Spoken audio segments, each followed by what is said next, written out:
ጸሎት እግዚአብሔር ለሰው ዘር ያዘጋጀው ትልቅ የመቀራረቢያ ዕድል፣ የእፎይታ ስፍራ ነው። ከእግዚአብሔር ጋር ብዙ ነገር ማድረግ የምንችልበት ሀብት ነው። ሰው በአምላኩ ፊት ፍቅሩን፣ ደስታውን፣ ብሶቱን፣ ሸክሙን፣ ሐዘኑን የሚያፈስበት የሆነውን ሆኖ የሚቀርብበት ስፍራ ጸሎት ነው። ጸሎት ያላንተ ምንም ነን ማለት ነው። ትሕትና ነው። ራስን ማዋረድ ነው። ያ በሥራው ላይ አንዳችን ከን ያልተገኘበት ለብዙ ክብርና ወግ ለ120 አገሮች የበላይ ኃላፊነት የበቃው በነገሥታት ሁሉ ፊት ኑሮ የተቃናለት ዳንኤል በቀን 3 አምላኩን ማግኘትና ማነጋገር ከእርሱም ጋር ማሳለፍ ከሞት የበረታ ልማዱ ነበረ። ያለ እርሱ ምንም እንደሆነ የገባው አገልጋይ ነው። በሕይወታችን በየትኛውም ሁኔታ፣ በየትኛውም ዘመን፣ በየትኛውም የኑሮ ከፍታና እርከን ጸሎት ራስን በጌታ ፊት ባዶ አድርጎ የምናቀርብበት የምናሳይበት የሕይወት ዘይቤያችን ሊሆን ይገባል። በመንፈሳዊ ሕይወት ለማደግ፣ ለምኖ ለመቀበል፣ በሰላም የተሞላ ሕይወት ለመኖር፣ ከእግዚአብሔር ጋር ኅብረት ለማድረግ ጸሎት እጅግ ወሳኝና አስፈላጊ ነው። የጸሎት ኃይል ዛሬ በምሁራን ዘንድ አነጋጋሪ እየሆነ ነው። በኒውዮርክ ጠቢባን በነፍሰ ጡሮች ላይ ባደረጉት ጥናት ጸሎት ውጤታማ እንደሆነ መስክሯል። በአሜሪካ በዱክ ዩኒቨርሲቲ ሜዲካል ሴንተር ሕመምተኞች ላይ በተደረገ የሕክምና ጥናት ጸሎት የተደረገላቸው ሰዎች ከሌሎቹ ይልቅ በአነስተኛ ስቃይ ውስጥ ብቻ እንዳለፉ ተናግሯል። ጸሎት በእግዚአብሔር ፊት በመቅረብ ለምነን የምንቀበልበት፣ አንኳኩተን የምናስከፍትበት፣ የምንፈልገውን የምንጠይቅበት፣ እግዚአብሔር እንዲረዳን የምንማጸንበት ነው። ስንጸልይ እግዚአብሔር ከእኛ ጋር እንዲሆን መጠየቃችንን ያሳያል። ስለ ጸሎት አንድ የተለመደ አባባል አለ። ስትጸልይ እግዚአብሔር ካንተ ጋር ይሠራል፣ ካልጸለይክ ግን ብቻህን ትሠራለህ ይላል። በጸሎት ብዙ የምናገኛቸው ነገሮች ቢኖሩም ሁሉም ጸሎት ግን ትክክል የማይሆንበት ጊዜ አለ። ምክንያቱም በእግዚአብሔር መንገድ ካልጸለይን የማይመለሱ የጸሎት አይነቶች አሉ። እነዚህን ዛሬ እንመለከታለን። አንደኛው ከእግዚአብሔር ፍቃድ የሚቃረን ጸሎት ነው። እግዚአብሔር ሁሉንም ጸሎት አይመልስም። ማለት ጸሎታችን የሚመልሰው እንደ ፍቃዱ ስንጸልይ ነው። እንደ እግዚአብሔር ፍቃድ ያልሆነ ጸሎት ከጣራችን በላይ አይደለም። ለምሳሌ እንትናን በመኪና አደጋ ግደልልኝ፣ ገንዘብ ስጠኝና ጠላቶቼን ላናዳቸው፣ የእነንትናን ንብረት በእሳት አቃጥልልኝ የመሳሰሉ ጸሎቶች የእርሱ ፍቃድ አይደሉምና አይመለሱም። በአንደኛው ዮሐንስ ምዕራፍ 5 ቁጥር 14 ላይ እንደ ፍቃዱ አንዳች ብንለምን ይሰማናል ይላል።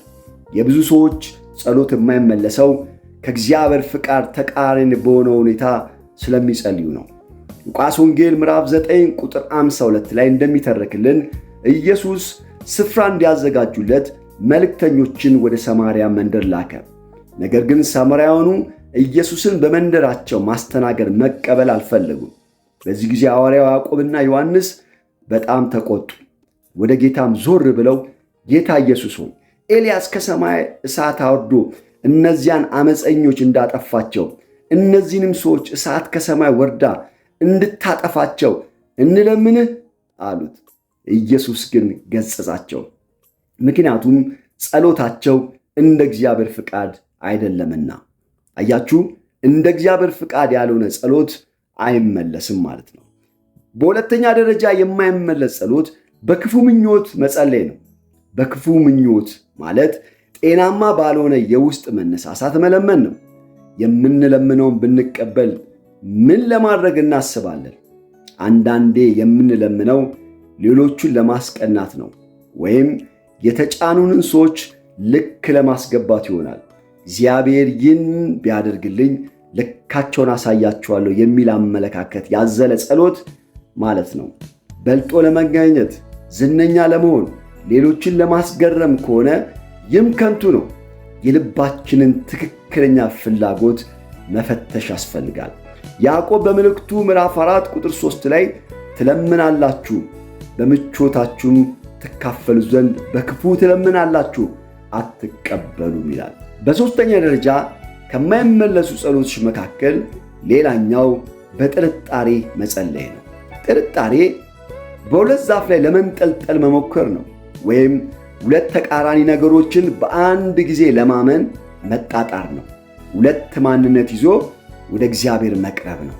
መጠራጠር ሙሉ ለሙሉ በእግዚአብሔር መታመን ሲያቅተን ማለት ነው። መጠራጠር ማናችንም ቢሆን ዘወትር ሊያጋጥመን የሚችል ነገር ነው። ሕይወት የተለያየ ጥያቄ ይዞ ይመጣል። የዚያን ጊዜ ያለንበት ሁኔታ የተለያየ ማስረጃ ይዞ እንደማይቻል ይሰብከናል። ነገር ግን እኛ ማድረግ ያለብን እግዚአብሔር ጸሎታችንን እንደሚሰማን ደግሞ እንደሚመልስልን በፍቅሯም እንደሚያየን ተረድተን በሙሉ ልብ ለመጸለይ ያስፈልገናል። ዕብራውያን ምዕራፍ 4 ቁጥር 16 እንዴት መጸለይ እንዳለብን ሲነግረን እንግዲህ ምሕረትን እንድንቀበል በሚያስፈልገንም ጊዜ የሚረዳንን ጸጋ እንድናገኝ ወደ ጸጋው ዙፋን በእምነት እንቅረብ ይላል። መጠራጠር ያለማመን ምልክት ነው። ያለማመን ጸሎታችን እንዳይሰማ ስለሚያደርግ አለማመኔን እርዳ ብለን እንጸልይ ዘንድ ይገባናል። በመጠራጠር መጸለይ ከጌታ ዘንድ አንዳች አናገኝም። ያዕቆብ መልእክት ምዕራፍ 1 ቁጥር 6 ላይ ሁለት ሐሳብ ላለው በመንገድ ሁሉ ለሚወላወል ለዚያ ሰው ከጌታ ዘንድ አንዳች እንዲያገኝ አይምሰለው ይላል። በእምነት የሚደረግ ጸሎት የሚያስገኘውን ጌታ ሲናገር እውነት እውነት እላችኋለሁ ማንም ያለው ነገር እንዲደረግለት ቢያምን በልቡ ሳይጠራጠር ይህን ተራራ ተነቅለ ወደ ባህር ተወርወር ቢል ይሆንለታል። በአራተኛ ደረጃ የምንመለከተው በማጉረምረም የተሞላ ጸሎት ነው። ወደ እግዚአብሔር መቅረቢያው ፕሮቶኮሉ ምስጋና ነው። የትኛውም ጸሎት ከመጀመራችን በፊት እግዚአብሔርን ከማመስገን መጀመር አለበት። ሐዋርያቱ ጌታን ጸሎት አስለምደን ባሉት ጊዜ አባታችን ሆይ ስምህ ይቀደስ በማለት ከምስጋና እንዲጀምሩ አስተማራቸው። የትኛውም በሕይወታችን ያጋጠመን ነገር ቢኖር እግዚአብሔርን ከማመስገን መነሳት ግድ ይላል። ስለ እግዚአብሔርነቱ፣ ስለ መልካምነቱ ዕውቅና መስጠት አለብን። ነገር ግን እግዚአብሔር ምንም አድርጎልን እንደማያውቅ በማጉረምረም መጸለይ እግዚአብሔርን ለመውቀስ የምንወረውረው ቃል ጸሎታችን እንዳይመለስ የሚያደርግ እንቅፋት ነው። አመሰግናለሁ። በትምህርቱ ከተጠቀሙ ሰብስክራይብ፣ ሼር፣ ላይክ በማድረግ ይደግፉን።